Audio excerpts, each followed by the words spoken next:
Good afternoon and welcome to the Veterans, Military Personnel, and Suicide Prevention webinar. My name is Brandy Brooks, and aside from being the moderator this afternoon, I am a contract manager for the Massachusetts Department of Public Health's Suicide Prevention Program, the sponsors of this webinar. Before I introduce our presenter, Dr. John Rodolico, I would like to go over a few housekeeping issues. First, should anyone experience any technical difficulties with either the audio or video for this webinar, please dial 1-800-843-9166. Again, that's 1-800-843-9166, and a Ready Talk representative will be more than happy to help. Second, all telephone lines are muted except mine and Dr. Rodolico's. So please use the chat function located in the left corner to type in any questions you may have. Given the number of participants, Dr. Rodolico will do his very best to answer as many questions as possible as we go along and at the end of the webinar during the question and answer period. Now that I've gotten that out of the way, let me introduce our presenter, Dr. Rodolico. Dr. Rodolico is Director of Adolescent Addictions Training and Director of Military Consultation Service at McLean Hospital. Dr. Rodolico's pre-doctoral internship at McLean Hospital has been involved in treating adult and adolescent substance abusers with co-occurring psychiatric disorders. For the past 25 years, he has supervised, consulted, and mentored numerous young clinicians in this area, along with trying to advance the treatment accessibility for this population. His major interests are in covering the motivation for drug use among teenagers and how to use this motivation in a treatment arena. Currently, he is the clinical supervisor for 2 postdoctoral candidates who are working in the Child and Adolescent ART at East House and The Landing, where he also serves as the Director of Adolescent Addictions Training. On the adult side, he supervises the Addiction Psychiatry Fellows at McLean Hospital to help better integrate addictions and adolescent training. Dr. Rodolico's more formal instruction occurs at several sites: at the Massachusetts General Hospital, where he does an annual 6-week seminar on the assessment and treatment of adolescent substance abuse for the Child and Adolescent Psychiatry Fellows in the McLean MGH residential program. He also co-leads a weekly milieu seminar for all child and adolescent trainees. As well, over the past 2 years, he has developed a 16-hour training in motivational interviewing for staff, residents, psychology interns, and postdoctoral candidates. Dr. Rodolico's classroom instruction has spanned 15 years at Middlesex Community College, where he teaches Introduction to Addictive Disorders, basic counseling skills. As well, he works with the Boston College Graduate School of Social Work, where he teaches treatment in addictions. He has also had the privilege of being on dissertation committees for students who were doctoral candidates in clinical psychology. These committees were at Northwestern University, Antioch, New England Graduate School, Massachusetts School of Professional Psychology, and Boston University. Dr. Rodolico has been consistently involved in the training of mental health officers and combat medics as an officer in the United States Army Reserve. This training ranges from one-time briefings to formal trainings that last over a 3-month period of time in the U.S. and the Middle East. The highlight of his military career so far was serving as the executive officer of a combat stress company deployed to Iraq in 2003 and 2006. During that time, Dr. Rodolico helped redesign the delivery of mental health care to soldiers and Marines in the Sunni Triangle of Iraq. This experience has carried over to his present clinical work at McLean, where he leads a work group focusing on the reintegration of new veterans into the healthcare system. He has also given numerous in-service presentations at the hospital to raise the consciousness of the staff and faculty about this new generation of veterans. In summary, Dr. Rodolico has 31 years experience working in the mental health addiction field and has seen many people battle addiction in many ways. His research curiosity and clinical interests are geared towards taking evidence from clinical research and translating it into clinical practice for all clinical settings. So without further ado, I will now turn it over to Dr. Rodolico. Dr. Rodolico, are you there? I am here. Can you hear me? Yes, I can. Okay, good. Thank you for everybody for joining us. This is the first time I'm doing one of these, so if I fumble through some of the technology, I apologize. I like technology, but sometimes when it's new to me, I do fumble around a little bit. I will be checking the chat box for your questions. I do want this to be more of a workshop mode than a straight lecture or briefing, because this is a topic that I think I want to add to that really great introduction, but I do want to add that this is a topic that I've grown more and more passionate about really since my second deployment to Iraq, which was a little over 4 years ago. So thanks for inviting me, and hopefully we can have a good dialogue about this very, very important topic that's getting more and more important every year. And again, it is a little unusual doing a webinar, being that this is my first one. Usually I can look you in the face and I could, at this point, ask if there's any veterans in the audience. And if there are veterans in the audience or service members, thanks for your service, and we'll move on from there. So some of the objectives that I'm going to want to look at here, let's see if I can advance this. There we go. Can everyone see the screen okay? I can see it. You're okay. So that advanced okay? Yes, it did. Okay. I'm going to go back one. All right. So some of the objectives we're going to try and cover here. I'm going to go over the demographics because I think you can't understand the breadth of the suicide in the military, the incidence of suicide in the military, without understanding who this new generation is of veterans. So I'm going to go over that a little bit, spend a lot of time on that to introduce you to this new generation, because if you saw me, I am an older soldier, and I'm not the typical veteran, and I also work in a major teaching hospital, so the typical veterans don't come back to that, and the typical veterans are not my age, but I'll go over some of the demographics of that. I'm going to go over something called the Mental Health Advisory Teams. This is a study that has been going on for the past 7 years. It started in the Iraq conflict, when the Iraq conflict started in 2003. And it's carried over, and now it is transferred over to the Afghanistan theater. I'm going to go over maybe some other major military studies from 2003 to 2010, and actually I have one on my desk now from 2011 that I'm probably going to mention.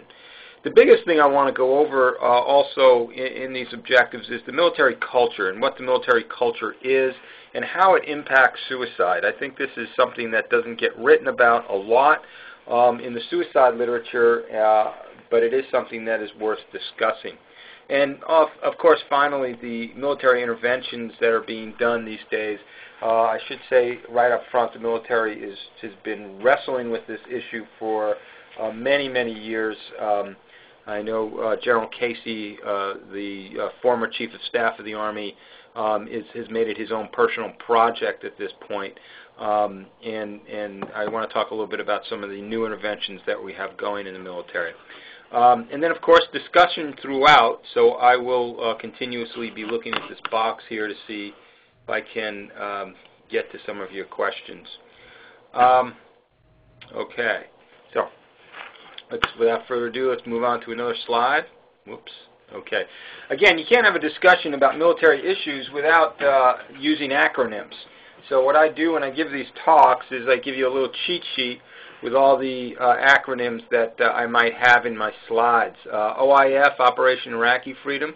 OEF, Operation Enduring Freedom. Operation Enduring Freedom is Afghanistan. We're going to talk a little bit more about the Mental Health Advisory Team. That's the research team. That's boots on the ground. Forward Operating Base.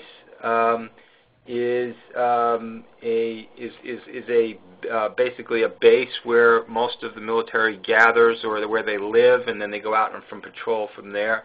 AC is simply the active duty. These are the guys who are full-time military. RC, really research component. And I will explain what a maneuver brigade and a sustainment brigade is. Okay?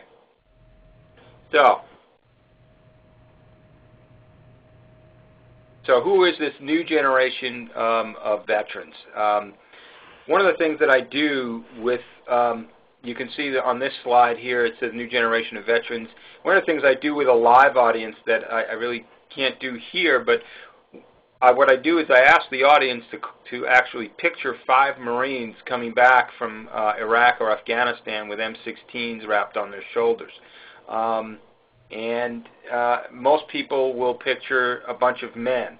And then I put this up and I show the 5 women that you see standing there who just got off their bus in California after spending a tour in Iraq. So this is a new generation of veterans that we're seeing. And it's very important that if you're going to work with veterans in any way, whether it be with suicide prevention, PTSD, depression, or substance abuse, that you really understand what the characteristics and what the differences are between this generation and past generations of veterans. Because one of the things that I know adds to the stigma or to the rejection of treatment is that people will lump all the veterans together. Okay, so who are these folks?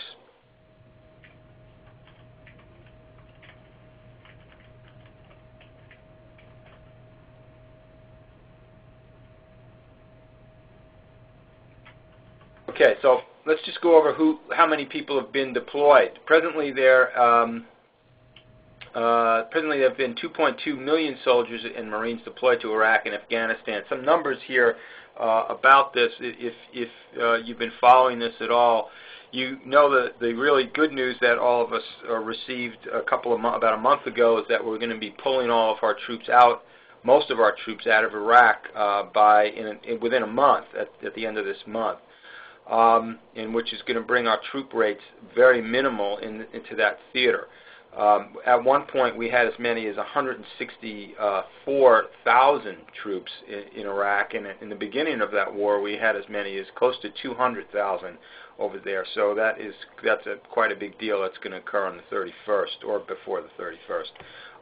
Unfortunately, in the other theater, our rates of troops have gone up, and now they are close to around, the last figure I saw was about around 83,000 troops are in Afghanistan. And again, there's all kinds of benchmarks as to when they're coming back. But the other statistic I want you to look at is the gender difference. You can see that it's 85% male, but 15% female. That is one of the highest percentages of women in a theater of war, in a combat theater. The other thing I say when I talk about this new generation is women are doing more and more combat jobs. That is, they're not only nurses or clerks or something like that you see in the movies all the time. The women in these conflicts are convoy commanders. They're squad leaders. They're right out there. They're putting themselves in danger. They're signing up for dangerous jobs. So that's something that's very different and very different with this new generation. 78 of the fighting force is between 18 and 30. So again, this is a young group we're talking about. When we get into the nitty-gritty of the suicide issue, if you're a suicidologist and you study suicide a lot, you know that age group, particularly 18 to 25, is a high-risk age group, particularly males. And the remaining 22% are over 30. 51% of soldiers are married, 45% having children. Again, very different with this generation. That this generation of soldiers and Marines are married. Slightly more than a majority are married. That's very unusual than in the past. Not only are they married, but they have almost 50% of them have children. Something else that's very different from this generation. 35% of the deployed soldiers are reserve component. Again, very, very different. If anyone is from the Vietnam era, you might remember that if you were in the National Guard or Reserve component, you probably weren't going to go to Vietnam. That's very different in this conflict. In fact, reserve soldiers are used a great deal. At one point, I think in 2004, almost 50% of the fighting force in Iraq was either National Guard or Reserve. So the reserve component is being used a great deal, which does impact treatment when they come home in a number of ways. Okay, so education. You can see two numbers on your slide. The first one is, what I'm doing is a slight comparison. When I first started giving this talk, or started giving talks about suicide in the military or PTSD, and any kind of military talk, and really wrapping my head around this new generation of veterans that we have here, that first number indicates what the number was back 4 years ago. So 45% had a high school diploma or GED, 43% now. Some college or associate degree, again, that went down 46% to 44%. What's encouraging, though, is that 4-year degree number. I'm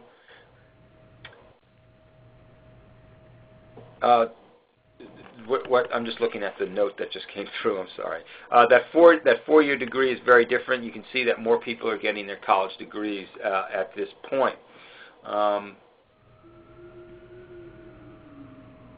Okay, someone just wrote in, and I'm going to actually try and address this when I get finished with these statistics. And graduate degrees are 1%, and there was no change there. Okay, so more about this new generation. Most soldiers today, soldiers and Marines, they joined after 9/11. They knew they were going to get deployed. They also knew they were going to deploy more than once. They grew up in a very, very highly technical society, so they're very good at the gadgets that are given to them in the military, and actually they're very well trained. The training in the military right now in this generation is boasted not just by military officials, not just by people living in the United States, but our people from other countries look at our military and they look at our training, and it is really the best training that's been afforded to any personnel really in our history at this point. So this new generation has had tremendous training on all the different equipment and in very different ways. And now, I should add, they're getting trained in mental health interventions. Every soldier right now, which I'll get into when I talk about comprehensive soldier fitness later on, every soldier right now is being trained in mental health issues. And the other thing that's different between actually, definitely through the Vietnam War, is there's tremendous support from the civilian population. This support you can see all the time. One of the stories I tell is the first time I came back from leave, when that was around 2006.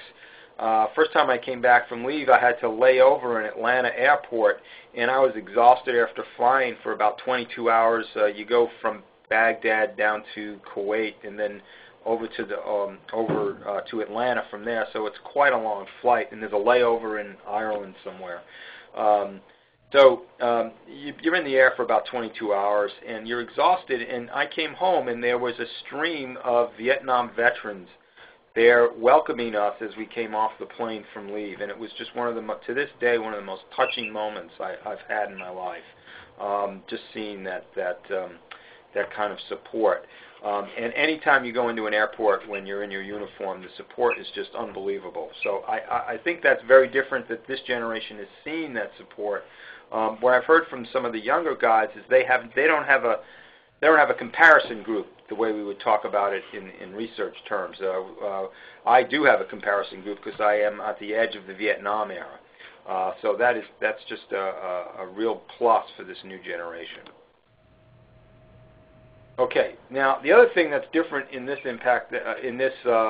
conflict that's very different than other conflicts is there's a 360-degree battlefield. The psychological impact of that is tremendous on these young men and women who are over there. What I mean by 360 degrees, it means that there's no front line. most theaters of war, there's a front line, and then there's a retreat line, and then there's actually what we call the rear, where all the supply is. When you go into the Iraq or Afghanistan theaters, you're not going to find those lines of battle, if you will. In this theater, there's a 360-degree battlefield, meaning that, quite frankly, to put it simply, that you're never safe. So somebody could never come off the FOB, that forward operating base, which is a protected area, but you're really not protected because of mortars, IEDs, and rockets and things of that nature, or car bombs. So that's very different in this theater. Widespread use of, the other big impact is a widespread use of IEDs, improvised explosive devices, and other explosives. Explosives are the primary weapon of the enemy over there. So that's one of the biggest problems that people are facing, and the injuries that are caused by them are tremendous. One of the other psychological impacts, of course, is the interruption of careers, education, and family. Careers get interrupted all the time because of deployment, and mostly now I'm talking about Reserve National Guard component. Somebody could be in their career as a security officer, a policeman, a teacher, what have you, and they're moving forward in their career, and then all of a sudden they get deployed, and their career gets put on hold. Excuse me. Also with education, a lot of times, one of the stories I tell sometimes about education is that I knew a young man that I was deployed with twice in 2003, 2006, and it took him 8 years to get a 4-year degree. Not because he was a difficult student. Actually, to tell you what kind of student he is, he right now is at Penn State in their medical school. So he was a very, very good student, but it took him 8 years to get a 4-year degree. That's an example of how education gets interrupted a lot, and that definitely has a psychological impact on people. Now, you see the bottom bullet there that says better communication. Now, you think intuitively, how could better communication have a negative psychological impact? Well, one of the things that we noticed was that the more people spoke to their family, that wasn't necessarily a good thing, because you felt like you were in between two places, that you couldn't intervene at home because Johnny wasn't doing his homework or he missed his father, and at the same time you had this very, very, very important job to do in Baghdad or Kabul or one of the bases that you were at. So better communication was not seen as a good thing, and actually it was seen as a stressor by many, many soldiers. Okay. So before I move on to boots on the ground research, I do want to get to this question here. The question is somebody who is a suicidologist, so that's great to have you in the audience.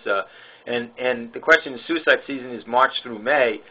Is it different for the military? Well, it's different in that it doesn't follow the months. I actually have a graph coming up in about 5 or 6 slides forward, and I will speak to that a little bit.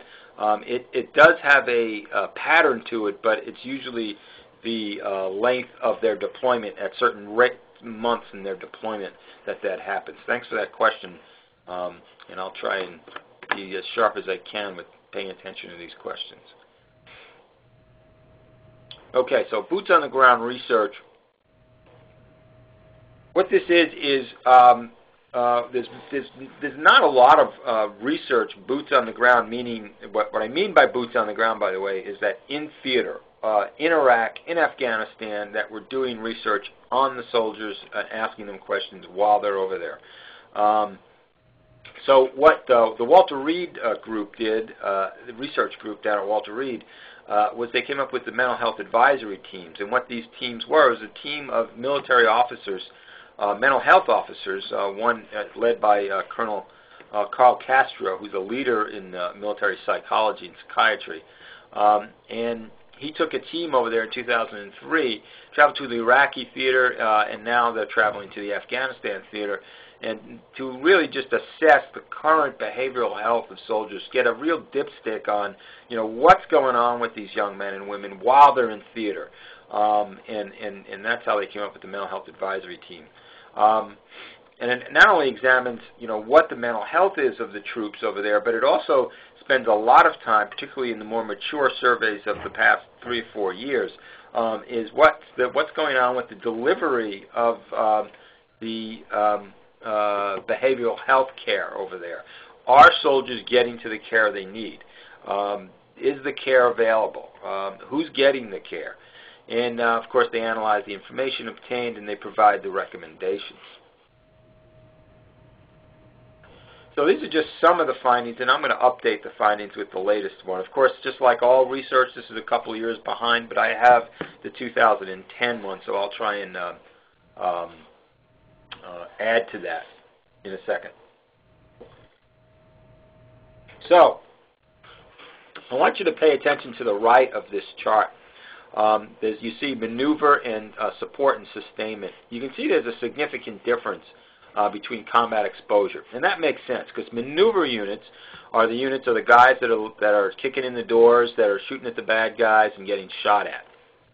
The sustainment people are more people who are medical officers or medics or mental health people, finance people, supply, and on and on. And just like it says there, support and sustainment. They sustain the fighting force, where the maneuver units, those are the groups that go in and maneuver or get to the enemy.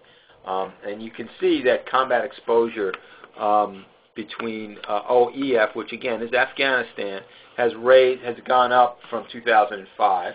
And you can see it's slightly dropped in Iraq, and actually that's going to drop in 2010. That drops to about 5 number of combat exposures, so that drops way down with Iraq. And the recent numbers for Afghanistan have held stable. I think it went up to about 15 or maybe 15.1. That's a combat exposure, and it's important to keep that in mind because one of the things that we always think about is the more combat exposure, well then the more stress-related illnesses, and suicide again would be one of those that get impacted. Okay, so here we have psychological problems, and notice again to the right, lower right of this chart. If you notice the sustainment folks, there's no significance between the two. I always found that quite interesting. And that plays into this 360-degree battlefield. So nobody is immune to combat stress. And that was very important for leaders to know, combat stress people like myself to know, but also very important for civilians who, when they hear, well, so-and-so was a medic or so-and-so was a nurse, well, they didn't really see much action. Well, this kind of bears out that that's not necessarily true, and they're very much exposed to combat stress stigma over there. Overall, any psychological problems, you can see how it's starting to drift down. Okay, these numbers are from Iraq. The Afghanistan numbers are a little bit different.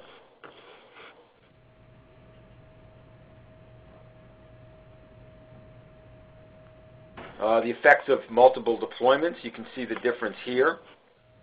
NCO, I don't know if that was in your acronym chart there.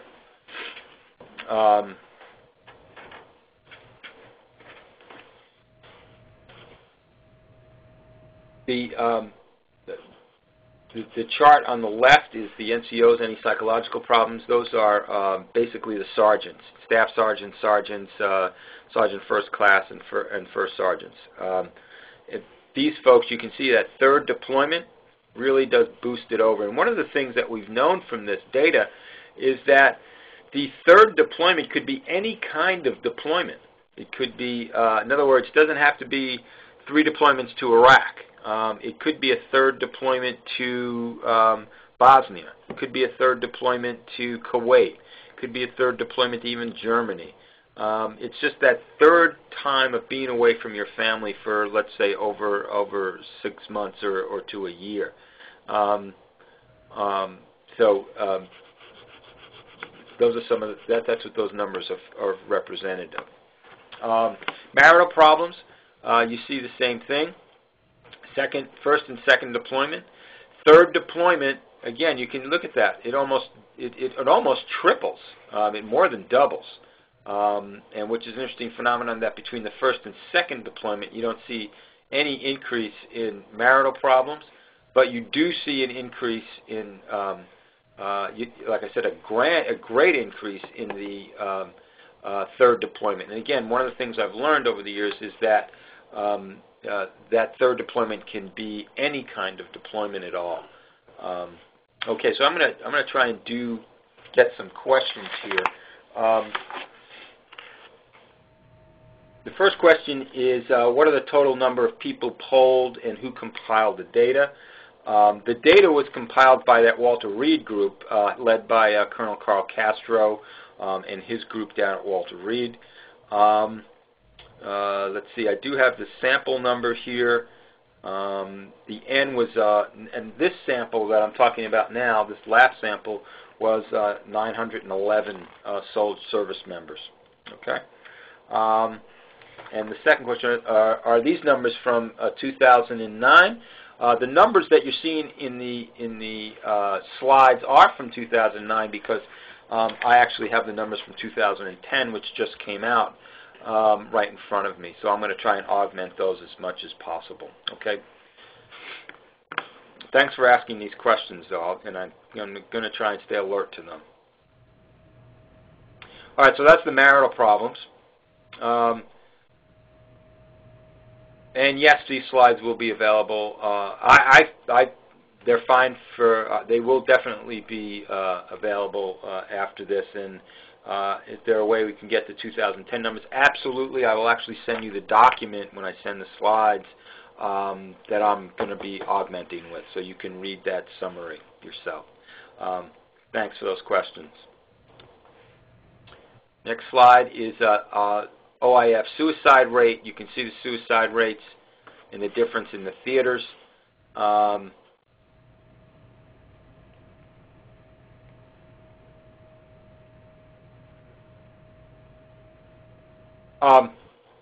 So the suicide rate, you can see that there's something was in 2004. We think that might be actually a sampling error in 2004, and that's why the suicide rate dropped so much. However, we're trying to figure out why that dropped so much there. The other interesting thing in 2004 with the population is that was the year where there were more National Guard and Reserve people in the theater of operation.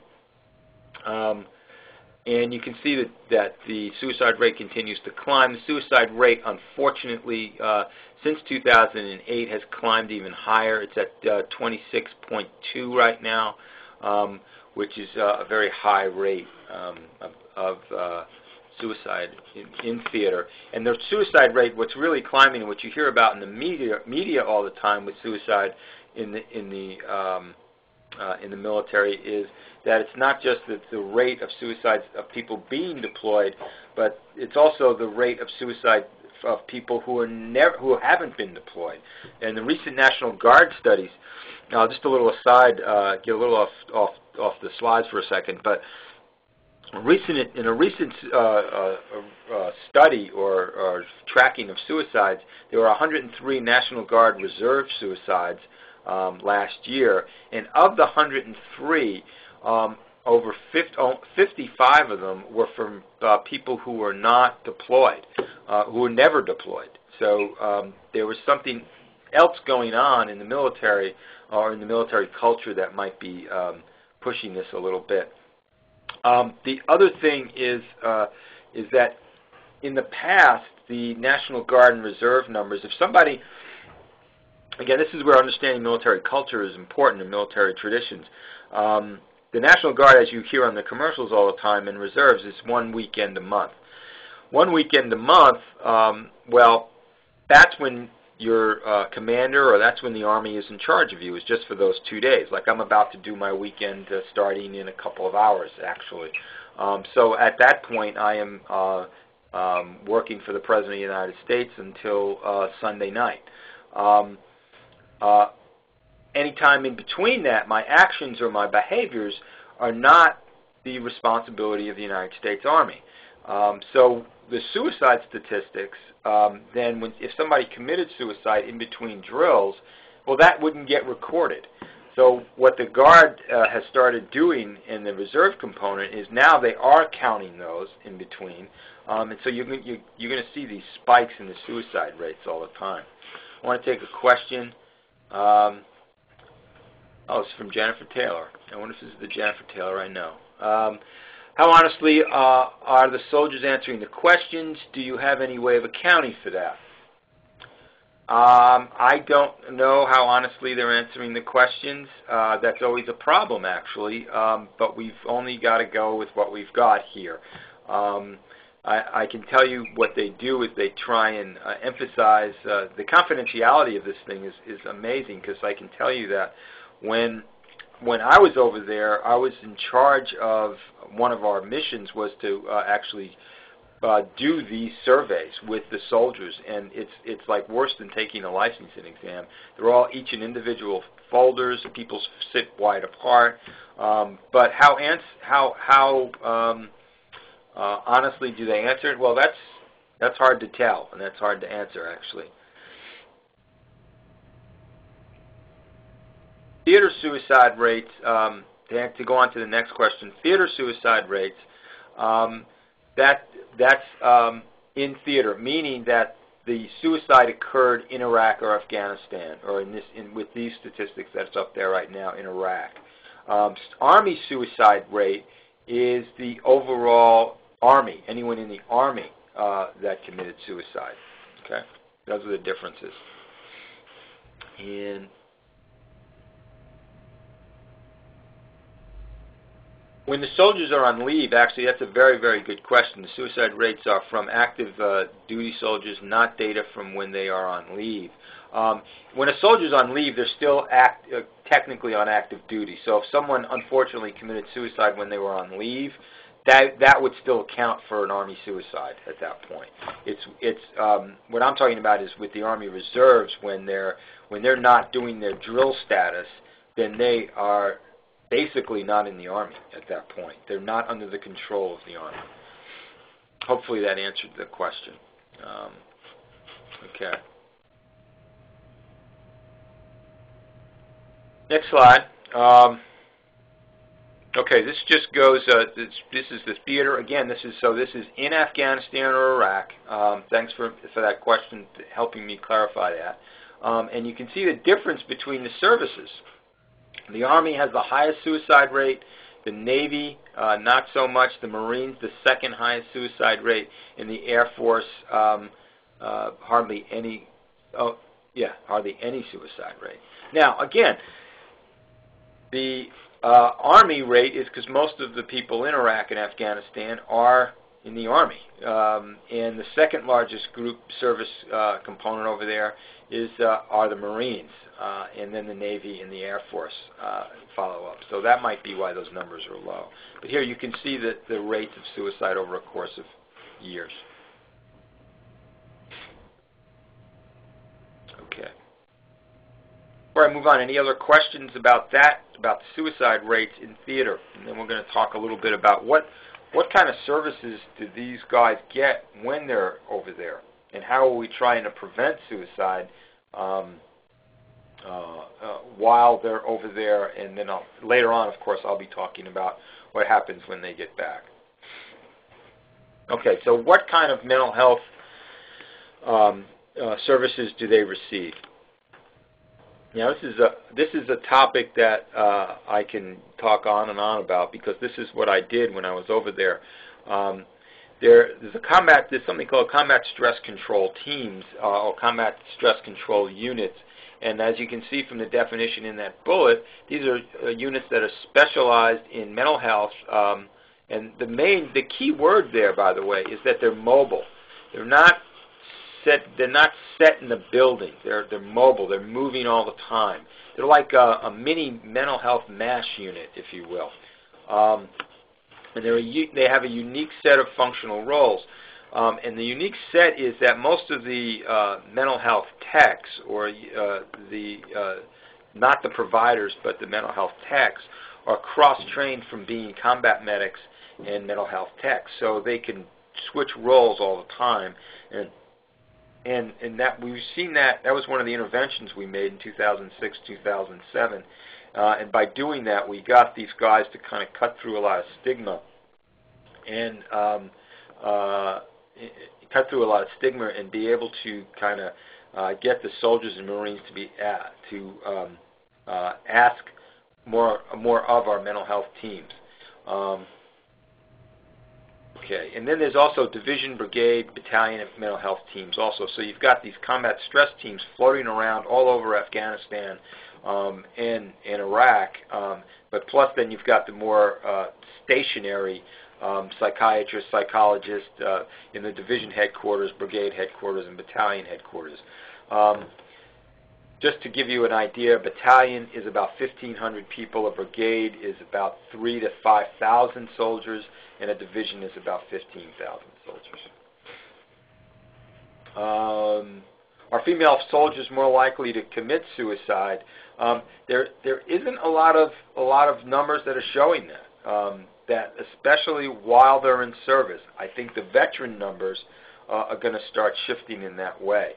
But I haven't seen anything that they are more likely to commit suicide, that actually it's mostly males that are committing suicide.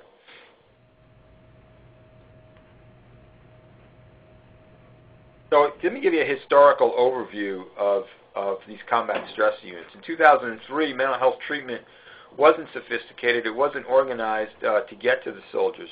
One of the things that we ran into in 2003, which was my first deployment over there, was, we were worried that we weren't going to have a mission.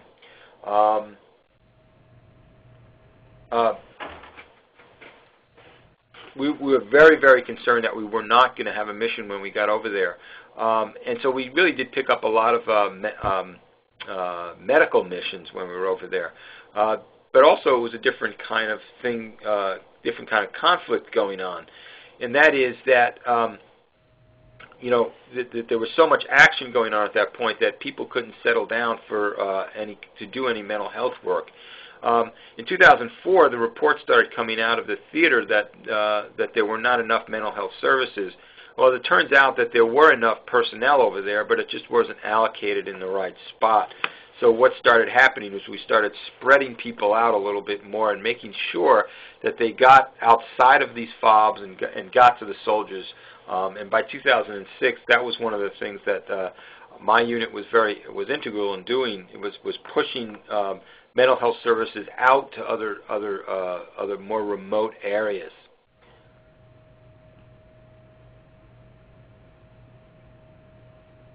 I want to try and get to some of these questions. Let me try and get to some of these questions. The next question is increased exposure to violence a risk factor for soldiers and Marines? Well, one of the things, yes. Yes. Increase exposure to combat is a risk for mental health issues, which then could lead to suicide. So in that sense, yes, it is.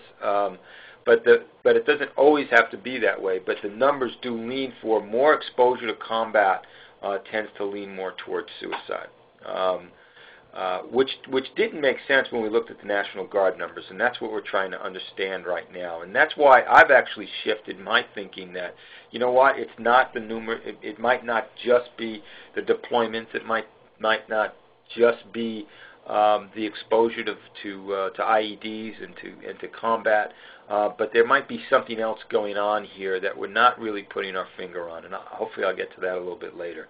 Are officers more or less likely to commit suicide? there's no real significant difference between them. And actually, if anything, it's leaning more toward the other way, that the NCOs and the enlisted folks are more likely to commit suicide. Again, look at the age groups too. I mean, that's a vulnerable age group. People who are who are of the lower ranks are also 18, 19, 20, up to 25 years old. Are most of the suicides happening while these soldiers are deployed, or are they happening when they come home? Most of the suicides that you read about are probably happening more when folks come home. Only because the numbers are greater too, probably, when they come home. We're drawing down our troops right now, so the number of suicides in theater are going to get less and less. I know in the field of suicide prevention there has been a language shift from saying things like commit suicide to saying things like die by suicide or complete suicide. Do you see a shift in best practice language also happening in the military? I think we're trying to catch up with that. I think one of the things that we're trying to do in the services now is to try and get competencies with suicide prevention. We're not just kind of making it as yet another mission. One of the things that I was involved with this year was a suicide task force for the National Guard, and that was one of our recommendations, was that we do develop best practice, that we call in the experts from all over the country, the civilian experts from all over the country, and get competencies for all of our folks in suicide prevention and working with suicidal people. Are officers more education, such as Air Force, less likely to like regular Army? I can't make out that question. But I think our officers yes, officers are more, they have to have a higher education to be an officer. You have to have at least a 4-year degree to be an officer. To get promoted, you eventually have to have a master's degree to a field grade officer, which is a major and above. And that happens across components, National Guard and Reserve. 1 in 6 service members are taking psychiatric medication. Are these service members in theater or talking about on active duty? It's across all whether it's active duty, in theater or not. One of the things that you can see from this slide, maybe that's what, that is where you're getting that from. 1 in 6 service members are taking psychiatric meds. One of the things that happened the second time I was over there compared to the first time I was in Iraq was we went over the first time in Iraq. We basically, in the psychiatry formulary, I think we had maybe 3 medications. One was Ativan, and the other one was, believe it or not, Haldol. There weren't a lot of psychiatric meds. By the time I got there, and it was 2 years later I got deployed. It wasn't, I got redeployed for a second time. So it wasn't a long period of time. 2 years later, there was a formulary there, just like I would have here at McLean Hospital, or almost like I would have here, particularly in the areas of antidepressants and sleep medications. The medications are being used over there. The things, of course, that aren't being used over there are things like lithium, Lamictal, because to have bipolar disorder, you really shouldn't be in the military. There's actually a guideline about that.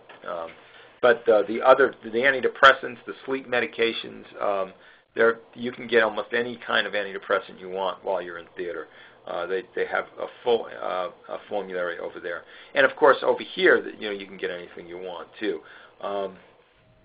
The other thing that's happening while I'm talking about that is that that a lot of service members, because of their injuries, a lot of service members are on painkillers, and we're starting to see a little bit of a real spike in prescription drug use by service members. So that's something just that we're putting a flag on. The reason why I mentioned that too, and I have a couple of slides on this later, the reason why I put a flag on that is because that kind of combination can lead to suicide, as many people know. And once again, thanks for these questions. I'm trying to keep up to them here. If I missed your question, please send it again. Okay, fighting stigma. One of the things we did over there to fight the stigma was we did something called walkabouts, and what this simply means is that you just kind of, you go out with the troops. Now, this is something that's frowned upon a lot by certain commands because it really does put your men and women in danger when they're going out with the infantry guys. But I was very fortunate because the people I was with actually wanted to do this. They were trained to do it. We made sure they had the right training, and we saw that this actually did cut down on stigma a lot, and we were able to treat more soldiers and Marines by doing these walkabouts. One of the other major things that's gone on for the past 4 years, particularly in Afghanistan, I just had a good friend come back from Afghanistan. He's a psychologist, and he was the commander of a combat stress unit over there. And he said that they're making real headway talking with commanders, battalion commanders, who are usually lieutenant colonels and above, about combat stress interventions and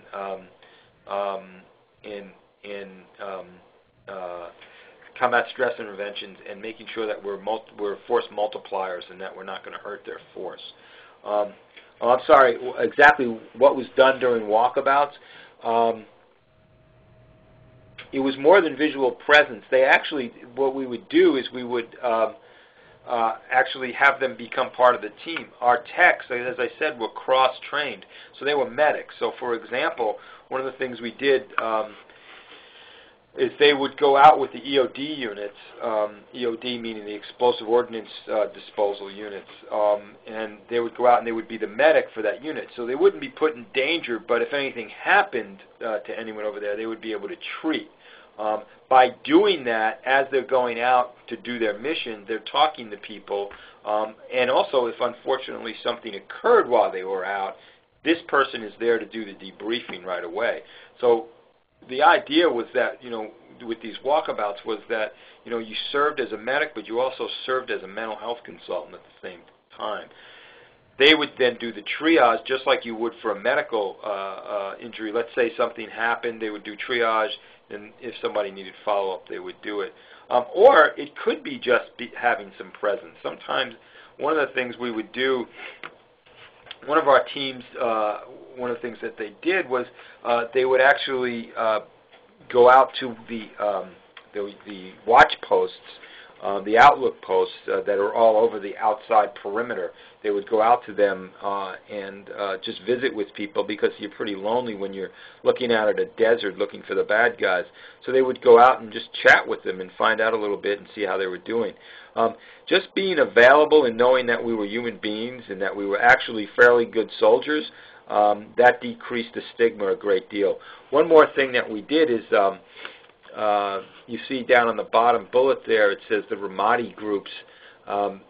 What that means, Ramadi was a very dangerous city in western Iraq, and a lot of Marines were there. And one of the things one of our medics did was he received, it must have been 100, 150 DVDs from home. His friends just flooded him with DVDs. So he set up like a little Hollywood video in the clinic that he was located at, in the medical clinic he was located at. And these Marines would come in, and they would come in saying they wanted to use a DVD, borrow a DVD, but they knew what he did. So then they would sit down and say, hey, you got to watch Billy over there because his girlfriend just broke up with him. Well, it's the old story, you got to watch my friend, but really, they want to talk about themselves.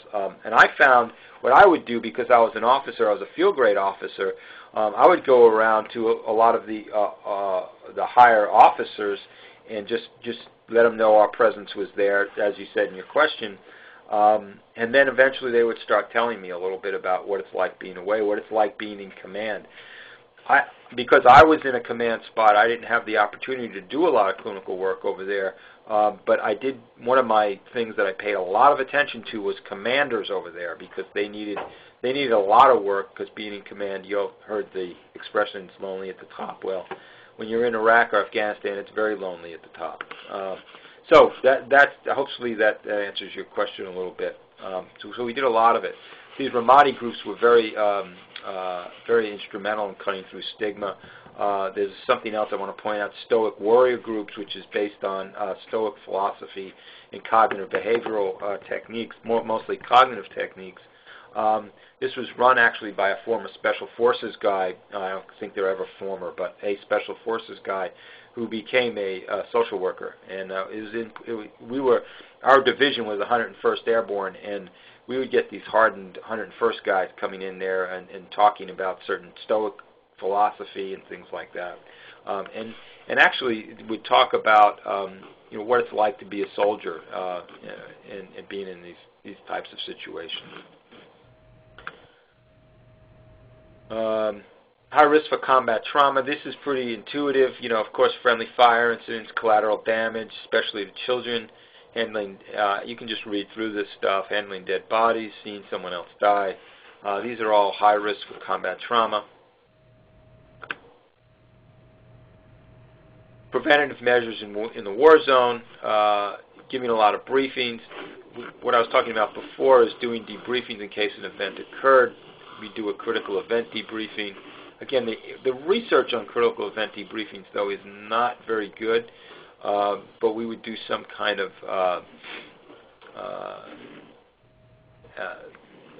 annotated kind of critical event debriefing. And also other preventative measures is be available through a chain of command. Combat stress teams, you can see, is a big preventive measure. This is just some more major stressors while over there. Compassion fatigue we found was a big deal. That is the medics, and not just our medics, but medics in general, people who worked in hospitals, surgeons. We would do a lot of work with surgeons over there, trauma surgeons, because a lot of trauma, even though they're trauma surgeons, when they get over there, their work was so they were so busy that they were a little overwhelmed. And a lot of our guys had a lot of compassion fatigue. Poor leadership, as you know from your own job sometimes maybe. If you run across a poor leader, it could add to your stress. Well, over there it really does push the stress levels.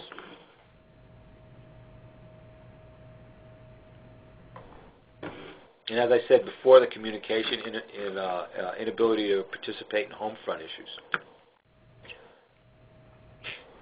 Okay, risk factors, deployment and length of mental health. You can see as the deployment went up, mental health factors became more of an issue.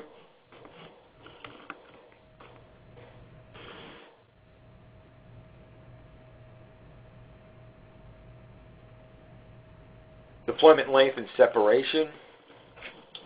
See, as the deployment went on, more of a risk of planning a divorce or separation.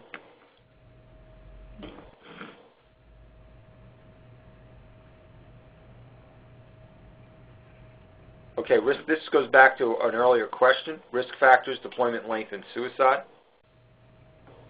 What we found is the number of suicides, you can see in the beginning of the deployment, but here in the middle of the deployment is when most of the suicides occurred. Again, this is in theater. Most of the suicides occurred. The other thing to be pointed out here that I point out to audiences is that right here is about in months 7 and 8. That is where most people go home on leave. So they get a little taste of home and then they come back.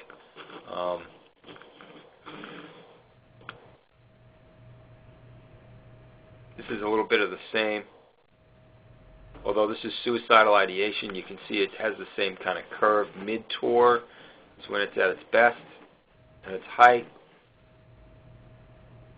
It trails off.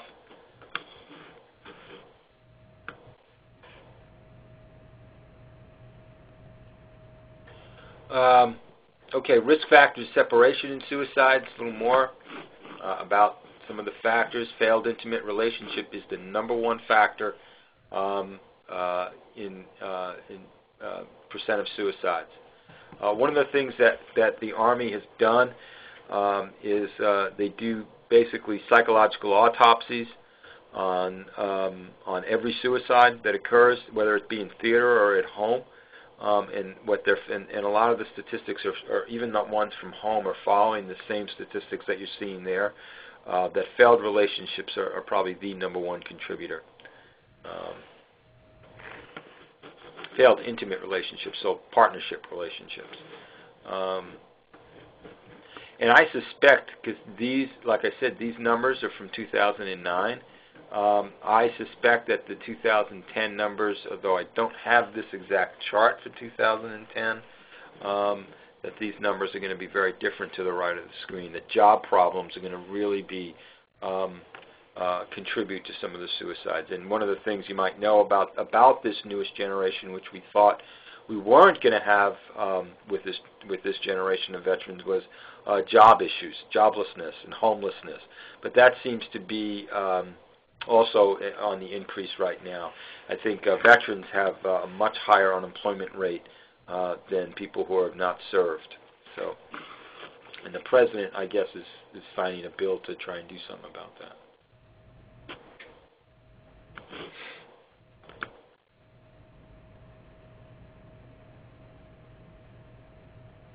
Number of deployments and stress disorders. You can see this is just almost a repeat from an earlier slide, but you can just see how it goes up according to the deployment. And again, look at the third deployment. Even though it increases, that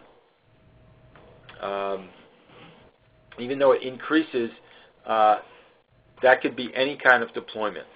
It doesn't just have to be to a combat theater. What is UCMJ?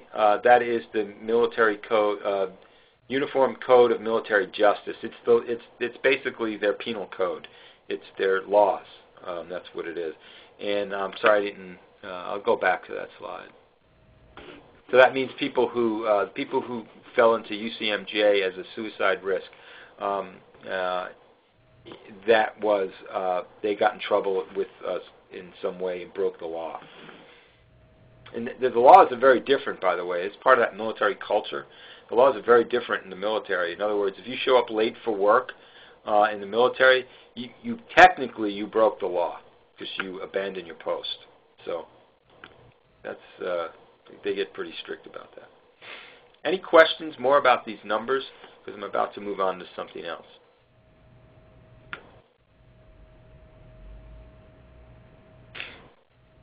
Okay. As I said earlier, the military really did see a problem, not just with suicide, but with mental health, and also risk. That one of the things that we found was that when young men and women came back, that their behavior changed. They were a little more risky. They were buying motorcycles. They were doing, they were doing all kinds of high-risk behaviors. Their driving was very wild. They were drinking and driving. The drinking would go up and not go up in an overall rate, but their drinking would go up in a more reckless rate. One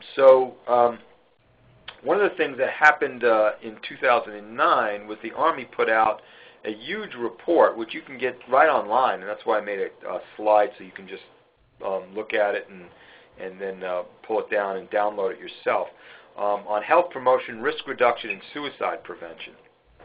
And the results of this really did start toward changing the culture of the military, because one of the things that the leaders of the military have been playing around with is this idea that it's not just the combat exposure, it's not just the deployments, although they are major, major variables, that there's something about the military itself that needs to be understood to understand military suicide. The majority of service members, as I said earlier, that take their own life have not been deployed.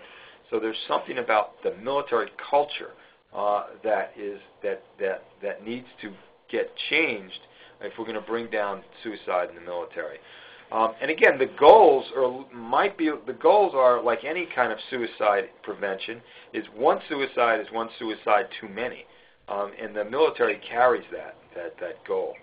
It can be proposed that to understand suicide in the military, one needs to, as I've been saying throughout the whole afternoon now, one really needs to understand military culture and what that's all about. So actually, I just got it.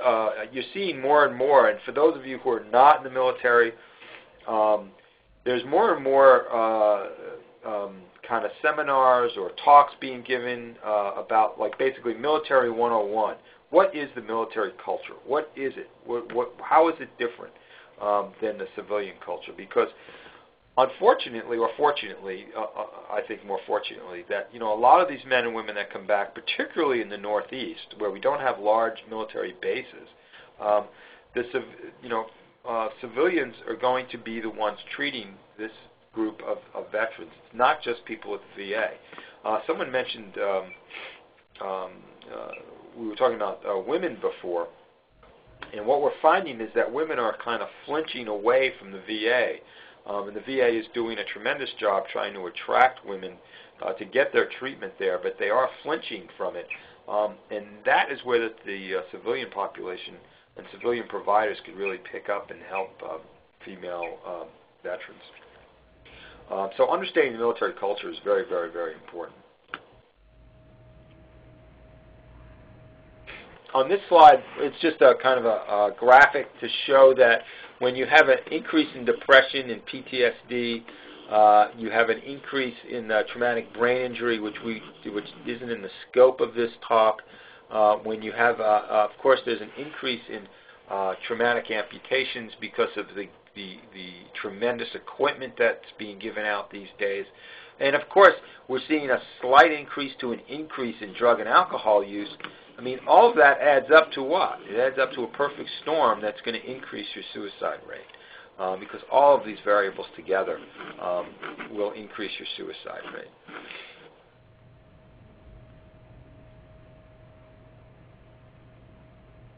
So here's another comparison of 160 active duty suicides, and you can see that 18 of them were from the National Guard while they were on active duty.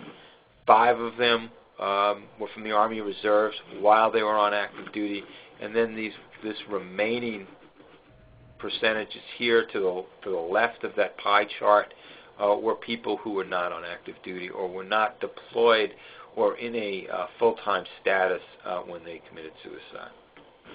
And you can see that the chart down at the bottom also says the same thing.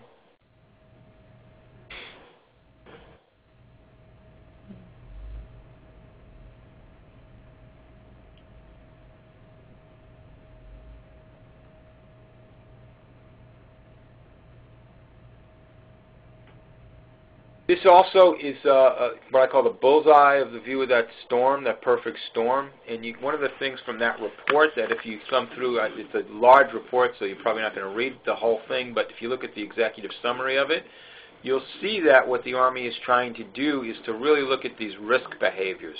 They're trying to see they're trying to promote more people going into outpatient behavioral care.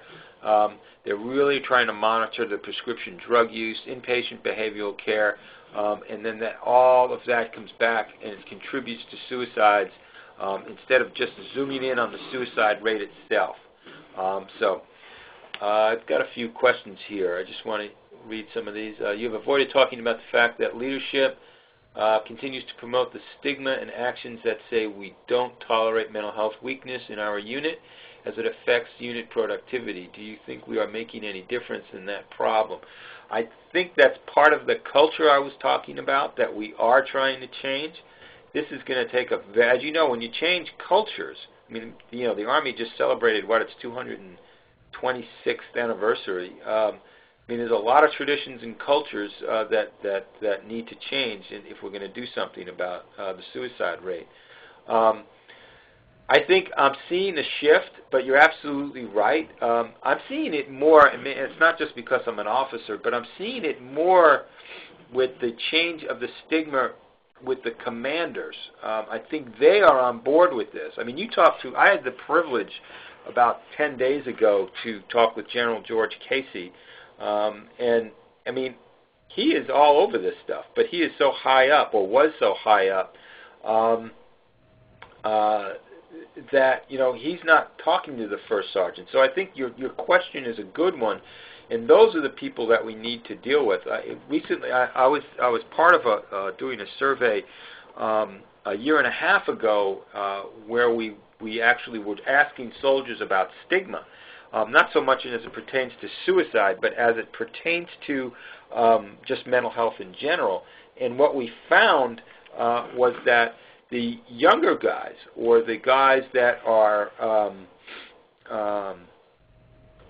the privates and the specialists, that they don't worry too much about the stigma, and the commanders or the officers didn't worry too much about the stigma, but it was that those senior NCOs, the first sergeants, the sergeant majors, that really haven't come around with this. So there's a lot of work to do right there. Hopefully that answers that question. The next question here.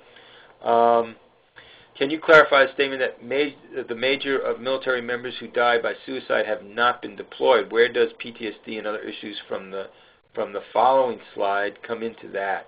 Okay.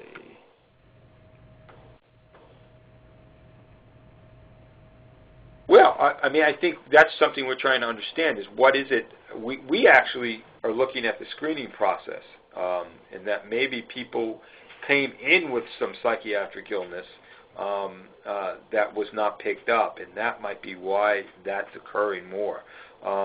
And that's something else that we're trying to do, trying to address.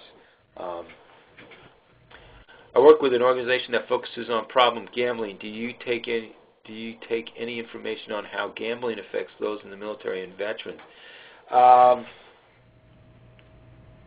mean, gambling is something that it's not something that I know a lot about in the military. It occurs in the military. I don't see a lot, but that's also because of my rank and my position. So no one would gamble in front of me. But it is something that, again, we know from the civilian side that gambling contributes a great deal. People who have gambling debts contribute a great deal to suicide. Network behavioral health. Is there any information of sexual orientation impacting suicide in the military? Not yet, but I would be alerted to that.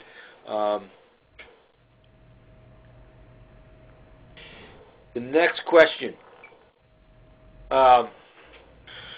What does having a suicidal ideation or a mental health condition have on a career path? Well, it used to have a large negative on your career path, but what's happening now is people are actually, if they're doing what they're supposed to be doing, then we are encouraging them. We are doing everything we can so it doesn't hurt their career. But you know, the other thing with this question is it hurts somebody's career in the military the way it would hurt anyone else's career in any other type of highly watched or highly watched profession. I always use the comparison. I mean, I work at a teaching hospital, and you know, I don't know if my psychiatric history was given to my superior, how that would go over. So it's not that much different in any other setting, I think, especially a strong academic setting. I think that in itself, that stigma in itself, isn't unique to the military. I think we're trying to address that as much as we can. One of the biggest problems that this question just, I want to alert people to that's occurring, is that a lot of guys are doing what they're supposed to be doing, meaning that that they are, when they come home, they are talking about it, just like this question says. They're saying, yeah, I was suicidal, or yeah, I'm depressed, or yeah, I can't sit in a room full of people, or yeah, I'm taking medication for depression. And in their annual physical, what happens is they get flagged for that. And when you get flagged, well, that means you lose your right to carry a weapon. When you lose, that means you lose your deployment. You might not be able to get deployed because you can't get deployed without a weapon. So what has to happen is you then have to come see me or an Army psychologist who then has to kind of lift that ban. And I am the person who then either says, no, that's accurate, you cannot have a weapon, or yes, you can have a weapon and I'll lift it. So we're running into a lot of problems with that, with overzealous clinicians, and yet these guys are trying to do what they're supposed to be doing. So, which is really a problem in the military these days. Next question. Too many suicides have a history of first sergeant's basically saying, make my day. When the surviving families try and get that information, they are shut down, and when we need to practice full accountability and transparency. Both for near suicides and those we lost. We must listen to the survivors. Are there any ongoing studies or surveys with this in mind? Colonel just retired, George Parent. I don't know of any studies like that, but I agree with you, sir, that would be a great study, that to follow up with this as much as we can, and to really look at each suicide and what happened, and use full transparency toward this. Would this, gambling among soldiers, be something that could be tracked? It actually could. We could actually put it in one of the surveys. It actually could be part of the next MHAT survey, so it definitely could be tracked. This may be too broad of a question in its own presentation, but do you have any suggestions as far as suicide prevention in the university setting where these soldiers are coming back to civilian life? How should suicide prevention program be tackled when wanting to reach this group of individuals? Now, are you saying on a college campus? I mean, one of the things I'm going to get to, hopefully, here, in fact, I'm going to scratch ahead just so I can do that, is some of the comprehensive soldier fitness things that we're doing. And one of the things that they're doing in schools is they're using a lot of resiliency programs. And I think the resiliency programs can help with not just reintegration, but also help with people who are trying to overcome PTSD and things of that nature. You may not cover this today, but we must address family members' suicides as well. Great point. Great point. When they die outside our hospitals, they are just forgotten. Great point, sir. Okay. You may want to go through the slides. Okay, got it. So I'm going to go through the next couple of slides here. Most of them, I'm going to really skip through the charts. This is one of the important ones that I like to put up there, relationships of drugs and alcohol and suicide. You can see that as you go through these numbers here, in 2008, 39% of the suicides involved drugs and alcohol. You see that number went down in 2009. And you can see that the involvement of drugs and alcohol is pretty high throughout these numbers except 2009.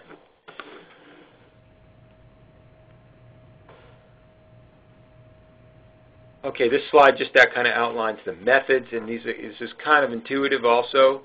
The methods, the location. You can see there's the breakdown on the top section up there. Suicides, 22% were in theater. 73% were in the United States. Gunshot, again, because they have the means most of the time. As we went over before, major stressors for suicides were relationships, although military work wasn't far behind. Drug and alcohol involvement, not high, not significantly high, but high enough. And here's the thing that opens my eyes all the time. Primary motivation, 41%. We don't know what the primary motivation was.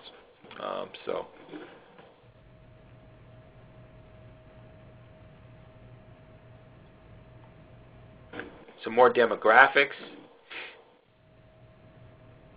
You see the male, predominantly male. That goes back to the question earlier.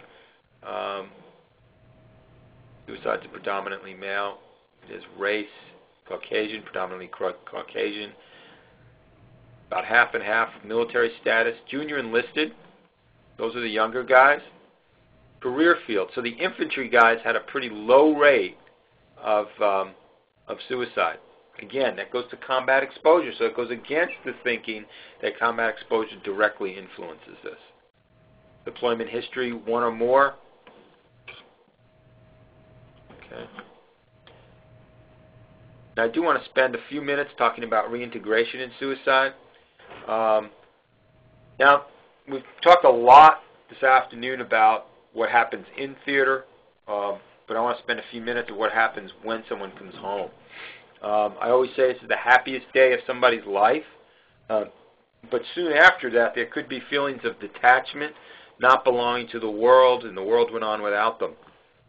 Big variability between the reserve component and AC component, AC active duty component. I'm sorry about that.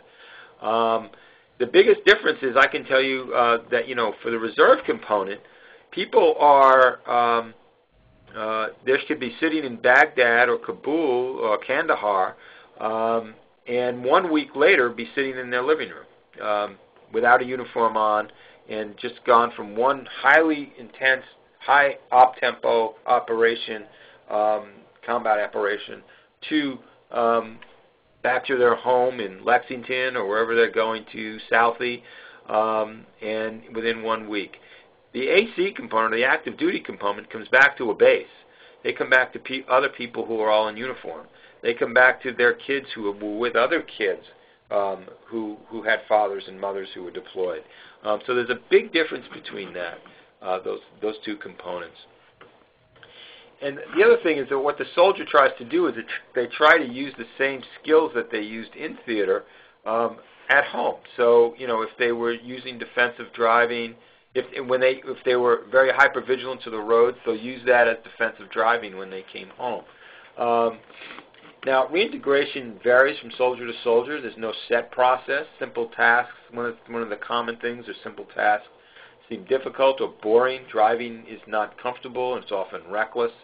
A lot of people, one of the major things I hear with soldiers when they come back is irritability over small issues. And also the biggest thing, which takes years from what I'm hearing to go away sometimes, is not being comfortable around people.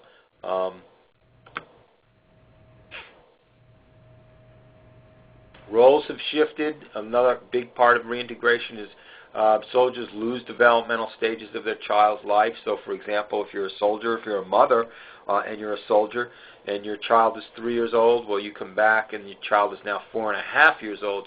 You've lost a whole bunch of time with that child at that point.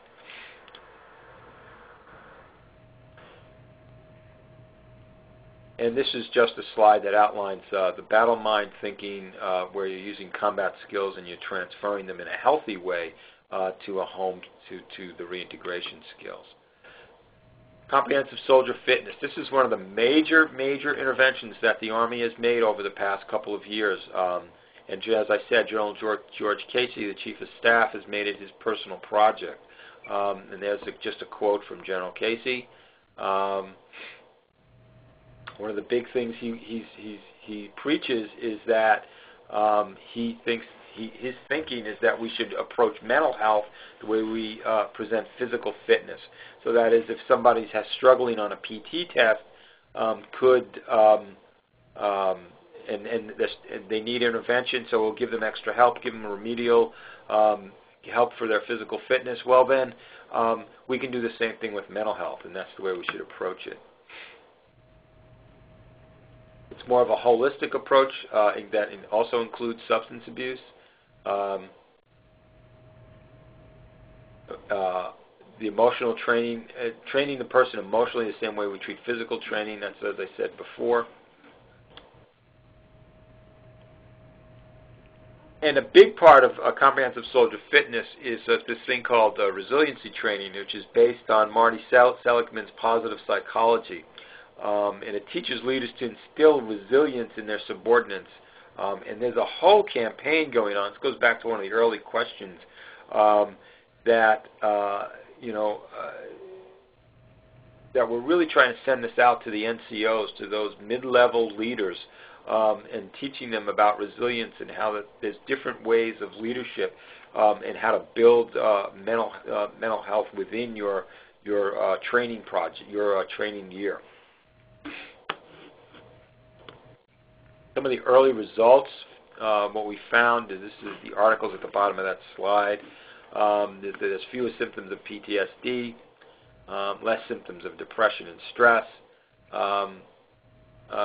and the best, the most positive results came from those the high levels of combat.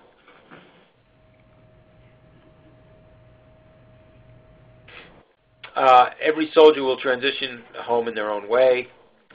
Build on a soldier's given strength. This is all part of resilience. So I'm just going to summarize some things here. This is a new generation of veterans. Different characteristics, which means that we need to adjust our treatment methods accordingly. We will see the result of combat stress reactions in many years to come, particularly around psychological adjustment and addiction. Continued collaboration between military and civilian research groups so all clinicians can understand the uniqueness. This is understanding, the military culture, which I think is a big part of this. And again, seek out training and supervision in military cultural issues with regard to suicide and the impact that that culture has.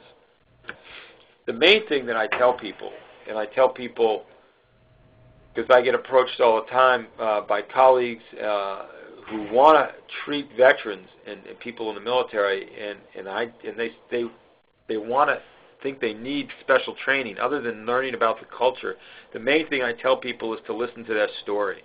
That every veteran has a story, and if you get people to listen to if someone can listen to their story and be curious about their story and not pathologize their story, I think that you'll be able to help a lot of people coming back. I can tell you, I'm running out of time here, but I can tell you there's many successes out there. Unfortunately, we live in a media society where we report the negatives a lot. But there's a lot of successful stories out there with mental health in the military, and hopefully I just gave you a snapshot of what's going on with that. I want to check to make sure that I've gotten all these questions. Coming home and unemployment is a big deal. As I said earlier, it's rising, and we're going to see more and more of that as a problem. As I said earlier, the unemployment rate amongst veterans is much higher in these days than it is for the civilian population. And again, I believe the President has put forth or signed some legislation to try and do something about that. Okay. I believe we need to address spiritual fitness. I agree as well. This is where we fail to make a difference throughout the U.S. Do you see us integrating more mind, body, spirit programs as a way to break this trend? Yes, I do actually, and I think the resiliency program is part of that. And if you look at the slide on soldiers, comprehensive soldier fitness, spirituality is a part of one of those 5 points on the star. The other thing that we're doing is we're really working hard with the chaplains, where we used to be in 2 different camps. The chaplains would do their thing, and mental health providers would do their thing. We're working very closely together with the chaplains, and we are trying to bring more of a spiritual component.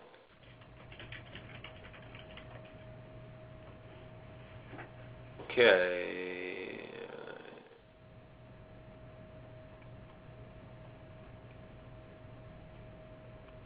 Okay. As I said, if anyone wants the slides, I'm not wed to them. You can access the slides, and I will also send the updated MHAT results with that. This concludes my talk. Dr. Rodolico, just before we end, I'd like to thank you and also reiterate to everyone, as I said earlier and as Dr. Rodolico reiterated, the slides will be emailed to you as well. Everyone will see a link for this podcast so you can watch it as well as distribute it to your networks, all this wonderful information that has been shared today. As well, be on the lookout for emails about upcoming webinars and trainings sponsored by the Department of Public Health. After you log off today, please take a few moments to complete the evaluation.